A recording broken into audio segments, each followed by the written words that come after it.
This video is about how to build a pressure trigger into your transition. See you in a second.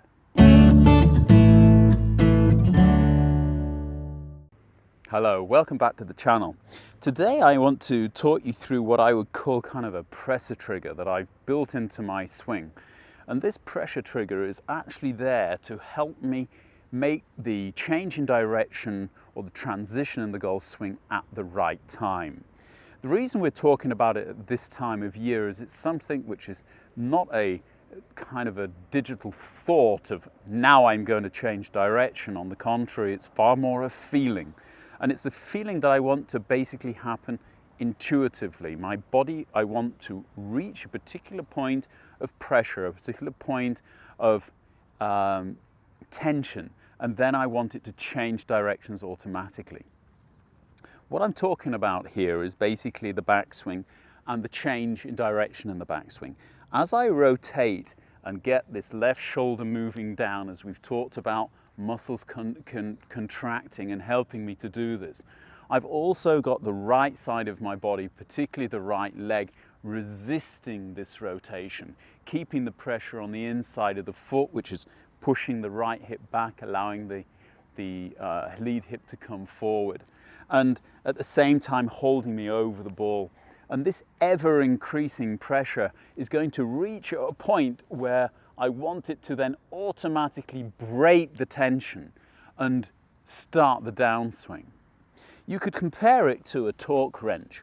Now, if you don't know what a torque wrench is, maybe have a look in your golf bag. You might well have one, because all the modern drivers now have got replaceable shafts.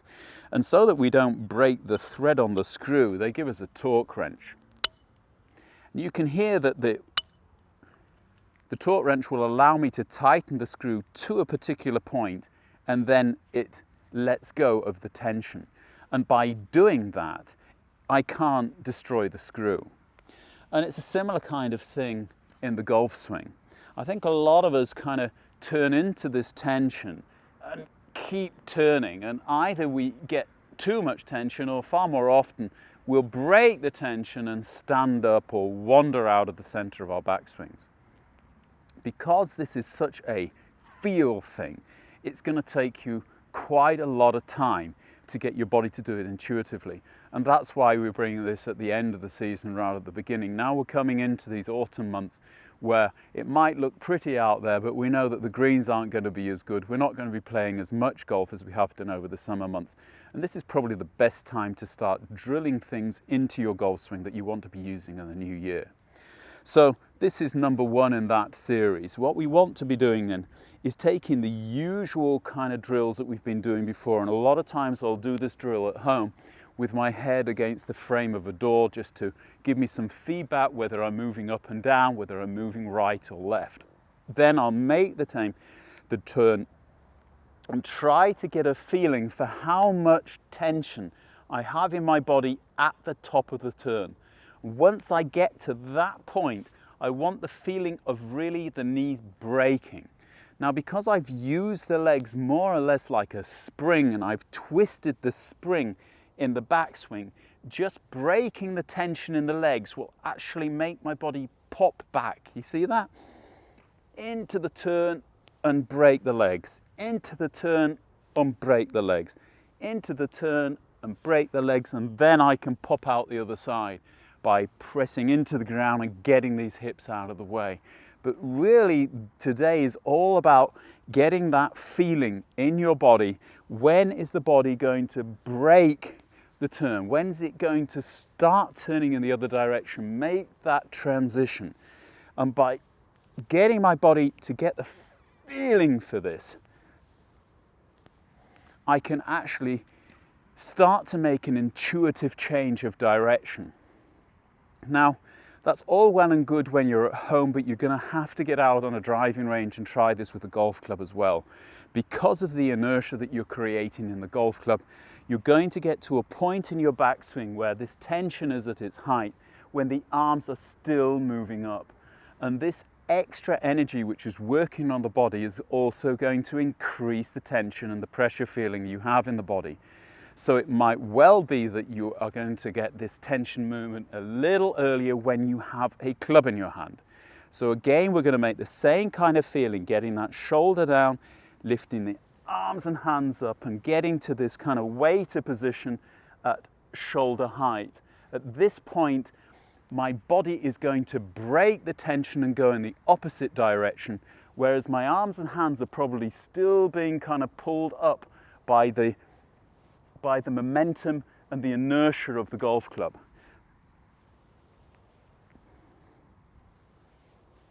Now, that's going to be a bit difficult at first to actually feel, even more difficult to control.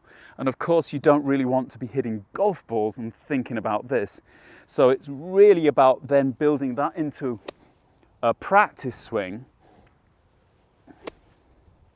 But there's definitely the feeling of almost like immense tension here and then almost like no tension, that kind of float feeling that I was talking about in the Move video.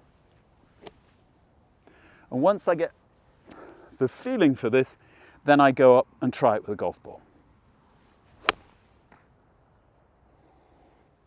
Now, there really is absolutely no conscious thought when the golf ball's there. I want to see whether the body can do it by itself. So I'm showing it tension, tension, tension, break, tension, tension, tension, break, and then I'm taking it up with a club, the same thing. Tension, tension, tension, break, tension, tension, tension, break. And then I'm putting the ball in the way.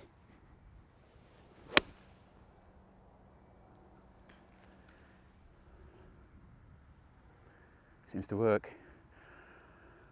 The more you can get your golf swing to become automated, to happen by itself without conscious thought, the better golf you're going to be able to play, the more you're going to be able to think about strategy and where you're going to hit the ball, how you're going to hit the ball. The transition, as you know, is one of the main parts of the golf swing, what we call a move, but you really can't be thinking about this in the middle of the golf swing. In fact, I don't want you to even think about this as any kind of transitional phase in the golf swing, because we don't want a backswing and a downswing, we want a swing. We want a flowing movement which has almost no transitional phase. It's a natural and absolutely flowing and movement without any stops or starts in it, and absolutely no conscious thought. It's a big ask, but you've now got 3, 4, 5 or 6 months even until your new season begins. Why not start working on that season right away? As ever, if you like the video, hit the like button. If you haven't subscribed to the channel, please do so. The little bell will give you notifications the next time I post a video, and I'll be back very shortly. My philosophy's up here. Bye-bye for now.